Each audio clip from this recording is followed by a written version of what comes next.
Students have asked me frequently in the past about specific finger stretching exercises that will help their hands get in better shape for guitar playing. Because it's not enough to just have very strong dexterous fingers. You actually have to have very flexible ones too, being able to reach far. Now, I've been playing the guitar for most of my life, and my left hand can stretch a lot more than my right hand because that's what the left hand does. So one of the best exercises I like to have people do for this is to start with their hand in good hand position and put your first finger, come up to the 7th fret, let's say, of the 6th string.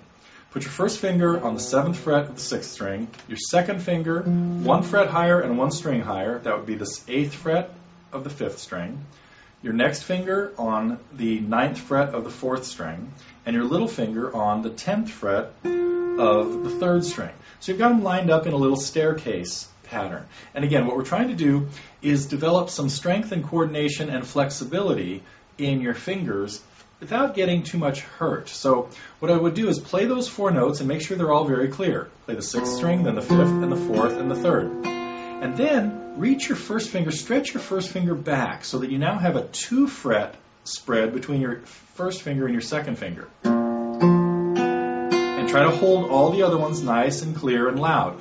Then, this is where it gets a little trickier, take your second finger and move it back. So you now have a 2-fret spread between your second and third fingers. Then do the same thing with your third finger. Move it back.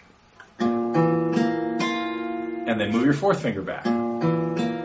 So what we did was one at a time reach the finger back to a lower fret. First finger, then second, then third, and then 4th.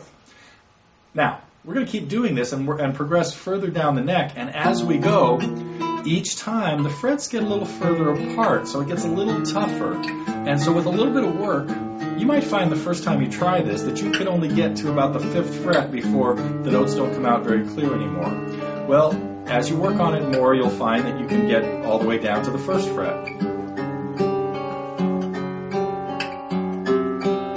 This is not very musical, by the way, but it is at least a good way to get. Now, as I need to make a bigger stretch every time, you'll notice that my hand is getting lower and lower, so hand position is the most important thing. And one of the best things you can learn to do when you're stretching, trying to make a big stretch on the guitar, is make sure that your first finger and your 4th finger are both stretching like this, not having your first finger curled up and your 4th finger trying to stretch. So it does take a lot of time to get your fingers to where they can make it all of these very exotic chords, but getting your hand flexible along with dexterous and strong are the 3 main elements in having your left hand ready to play some really hard stuff on the guitar. So it also doesn't hurt to just do general strength stuff like with squeezing of a tennis ball or something like that, because you do need strength in your hand as well. So grabbing a tennis ball and just pumping your fingers on it and squeezing it down can be very helpful as well. That's more for strength, though, than stretching and flexibility. But there are a lot of great exercises out there. I will be getting to more in other segments.